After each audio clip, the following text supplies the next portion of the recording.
Welcome to Metal Bands Chronicles, where metal lives!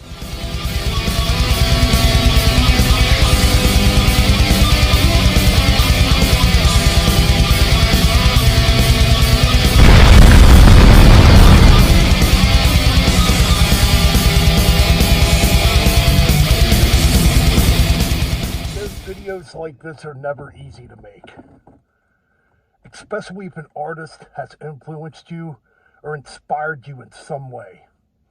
Being an artist, a musician, it's not easy to make videos like this indeed. And yesterday I'm scrolling through YouTube and I saw the Metal Voice was live. Jimmy K, by the way, shout out to Jimmy K. I saw they were live, and here the topic of the video was that Les Binks passed away, and I clicked on and watched it. And yeah, man, it was pretty devastating, being a diehard Judas Priest fan and really loving the Judas Priest albums he played on, which was only 3. 2 studio albums, 1 live album.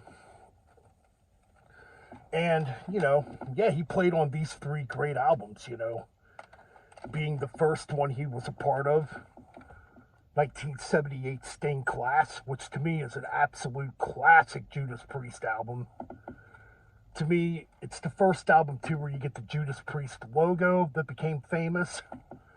And just the musicianship on this one. I mean, a lot of people would say this might be the very first heavy metal album. I've heard Martin Popoff say he thinks Kill 'Em All is the first heavy metal album. I don't agree with that at all. But if we're going to go, obviously Sabbath was the ones that innovated it, don't get me wrong. But full on, all guns blazing heavy metal. I believe, yes, Stained Glass could be the first one. There's definitely the traces of pure heavy metal on here. Even what would become the new wave of British heavy metal. And obviously you can hear some very early traces of what would become thrash metal, pertaining on tracks like Exciter, But man, yeah, and Les Binks' drumming was so inventive on this one. Like Exciter, you could easily say that's a proto-thrash metal song. With the way the drum patterns are, the banging cymbals, the double bass, the speed metal guitars, hell yeah. You could easily say it's a proto-thrash metal song. Other great songs on here like White Heat, Red Hot have really good double bass parts in it. The title track, Stained Glass is really galloping.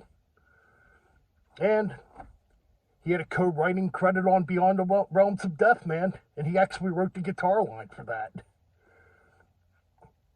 Other killer tracks on here like the underrated Heroes End, Savage, Saints in Hell, Invaders. This whole album's great. And has become my all-time favorite Judas Priest album. For the longest time, it was Painkiller. Over the last year or 2, it's been Stained Glass. So then we follow it up with, I think this came out 10 or 11 months later. It came out in 1978 too, over in the UK. It was called Killing Machine. Here it was, I think it was released in early 79 here as Hellbent for Leather. But yeah, we got Hellbent for Leather, Killing Machine. Again, another great album. Delivering the Goods, great track. Rock Forever, Evening Star, a lot of cool songs on here. You got the speed metal of Running Wild, Yeah, now this one is definitely a little more toned down compared to Stained Glass, not as dark. And you could definitely tell they were heading, musically, it felt a bit more commercial and basically a predecessor to what you would hear on British Steel the following year, it's 1980. But all in all, this is still a really good album. Evil Fantasies had some good double bass parts in it, So another really good album. And you get the tribal arena rock, whatever you want to call it, drumming on Take on All the World. I know a lot of people don't like that song, but, still pretty cool, inventive stuff. Then you get, arguably, probably the greatest heavy metal live album ever. Obviously, Unleashed in the East, which came out in 1979. And by the time this came out, Les Binks already left the band. He wasn't getting paid royalties or nothing for this. And I can understand why he left. I mean, you don't want to be in a band and not get paid for it. Come on. You know what I mean? But this is just a classic. Of course, you get Exciter on here, you know. Diamonds and Rust, you know, Running Wild, Sinner. A really awesome cover, or a really awesome live version of Victims of Change. I mean, this whole thing just rips. You know, The Ripper, you know, Tyrant, Genocide. Yeah, there's a reason why this is probably the greatest heavy metal live album in existence. Even though, you know, years later you find out that Rob Halford went in and redid the vocals. You know, but still, all in all, just great stuff. You know, and I think these Judas Priest releases, these 3 releases, man, are some of the best stuff they ever put out. By far. And like I said, Les Binks' drumming was highly influential.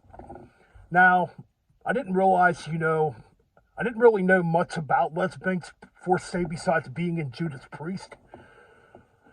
So, and I found this out from Ralph Vieira, Almost Human's video. I didn't even know he was a part of a Roger Glover album, which came out in 1974, and I had to go and listen to it before doing this video. Yeah, he was a part of Roger Glover's solo album from 1974 called The Butterfly Ball and The Grasshopper's Feast. And I just listened to it for the first time ever. I didn't even know this album existed. And it's definitely a strange album. I'll say that. It's got guest appearances from David Coverdale on it, which when I first heard the David Coverdale track on here, I did not think that was David Coverdale. Ronnie James Dio is on 3 tracks on this, and you got John Lawton on here from Lucifer's Friend, and he would go on to be in Uriah Heep. He's on 1 track. It's definitely a strange release. It sounds something like what Frank Zappa would write, but he was a part of that. In closing, too, I mean, he was a part of some other stuff that I'm not familiar with, too. I know he was playing in a cover band, I believe, prior to passing away.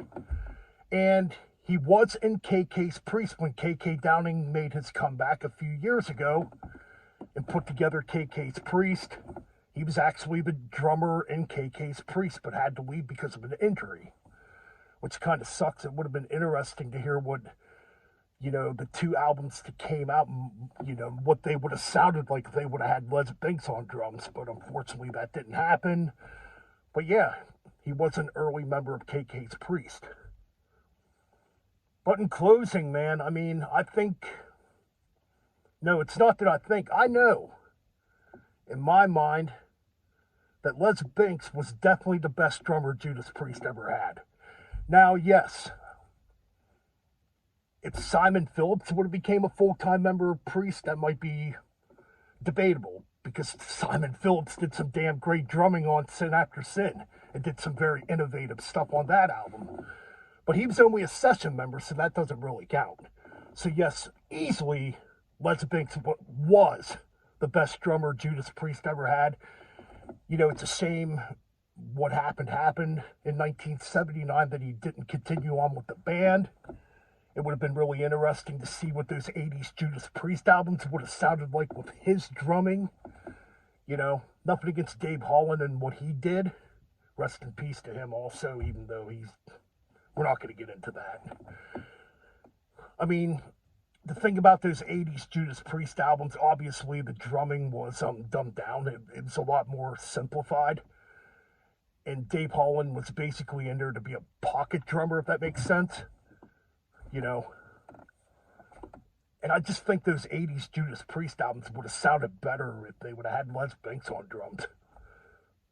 Like, I can imagine the stuff he would have did on, like, Screaming for Vengeance or Defenders of the Faith, you know. Or even Ram It Down, you know. Would have been interesting, but we never got that, unfortunately. But hey, man, I still love some of those '80s Priest albums too. So it doesn't.